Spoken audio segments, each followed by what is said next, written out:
Hello everyone, welcome to the session. Today we have Krishna Sajnani, जिन्होंने score किया है 129 out of 150। काफी अच्छा स्कोर है, around rank 15 if I am not wrong, and 3 year Maharashtra CET law.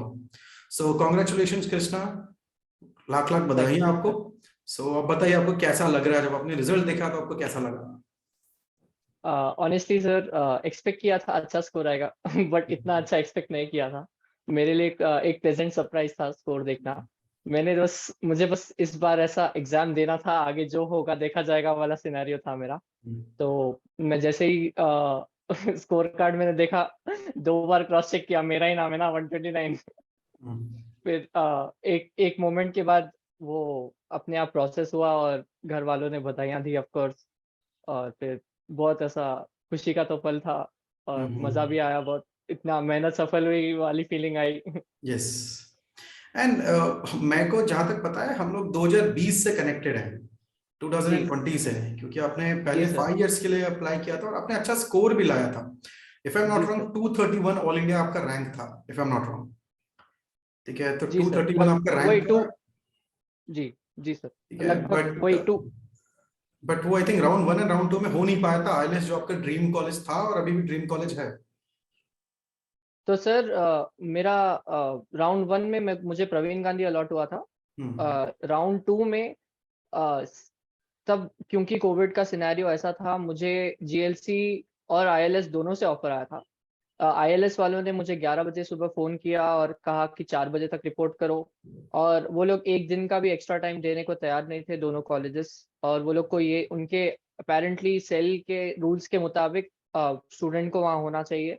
तो क्योंकि मैं फ्लाइट नहीं ले पाया या कुछ भी ट्रांसपोर्ट, अर्लीस्ट ट्रांसपोर्ट से भी मैं नहीं पहुँच पाता, इसलिए मेरे हाथ से वो दोनों कॉलेजेस अनफॉर्चुनेटली गए। ठीक है। सो वो एक पास्ट था, now we are in present. अब आपको कोई नहीं रोक सकता, क्योंकि आपको फर्स्ट राउंड में ही इस बार कॉलेज मिलना है। You no need to wait for the last round. ठीक है, तो काफी अच्छी बात है कि आपका जो ड्रीम है उसको अचीव करने के लिए भले थोड़ा समय गया, बट आपका जो ड्रीम है वहां पे आप जाने वाले हो। सो आपकी जो ओवरऑल स्ट्रैटेजी रही थी, आपने जो प्रिपरेशन किया, क्योंकि आपने 2020 में भी एग्जाम लिखा, इस बार भी लिखे हो, तो आपकी क्या स्ट्रैटेजी रही? दोनों अलग अलग एग्जाम आपने लिखा, एक 5 ईयर और एक 3 ईयर, तो आपकी क्या स्ट्रैटेजी रही? तो सर वो 2020 के बाद मैं अपनी डिग्री पे वापस चले गया और दूसरे कॉम्पिटिटिव एग्जाम्स की प्रिपरेशन कर रहा था। जैसे ही मेरी डिग्री पूरी हुई, महाराष्ट्र एमएचसीईटी पोस्टपोन भी हुआ था। आई थिंक हर साल अप्रैल, मार्च अप्रैल के आसपास होता है। अप्रैल के आसपास होता है, इस बार वो पोस्टपोन हुआ था। और हमारे डिग्री के एग्जाम्स भी पोस्टपोन हुए थे। तो अनफॉर्चुनेटली वो डेट्स ऐसे आ गए थे कि आई थिंक थर्ड को था ना एग्जाम। मेरा सेकंड को मेरा फाइनल एग्जाम था सेमेस्टर, और अच्छा। थर्ड को एमएचसीईटी था। हम्म। तो मुझे मेरे लास्ट 15 डेज ऐसे प्लान करने पड़े कि ऑलमोस्ट लास्ट तक मैंने कोशिश किया कि एमएचसीटी को जितना टाइम हो सके दूं। और वो कोशिश किया कि वो पहले की छुट्टियों में वो सेमेस्टर का पढ़ लूं, ताकि यहाँ आके वो बीच में ना आए।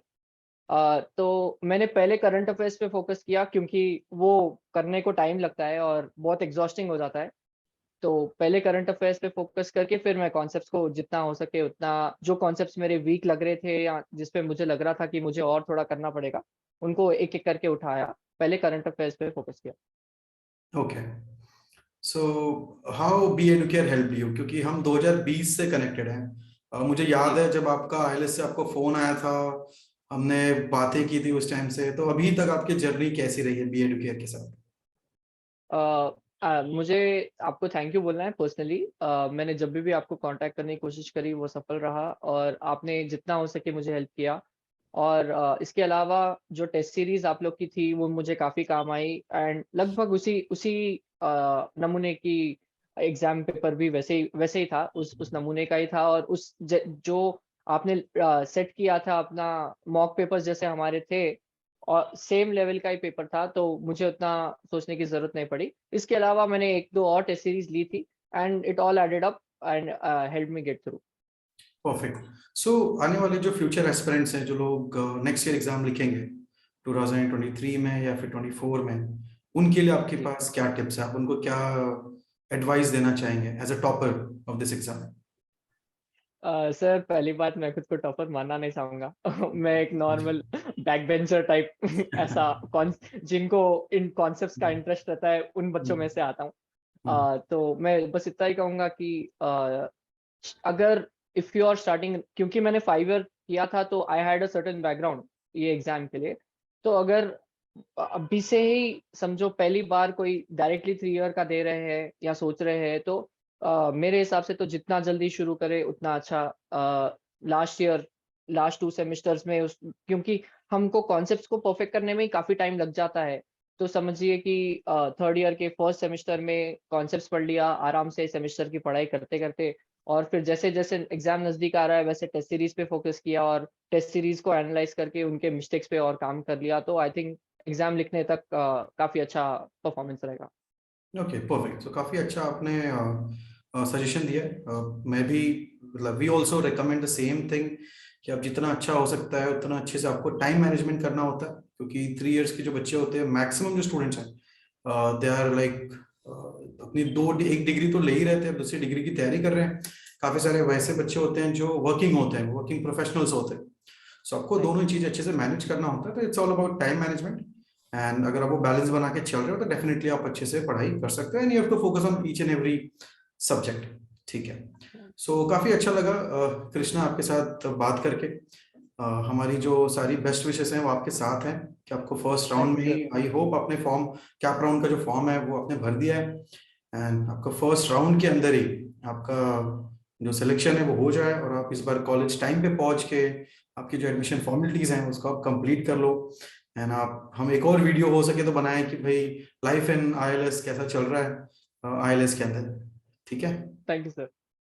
ठीक है, चलो, so all the best and get in touch if you need any assistance about cap. ठीक है।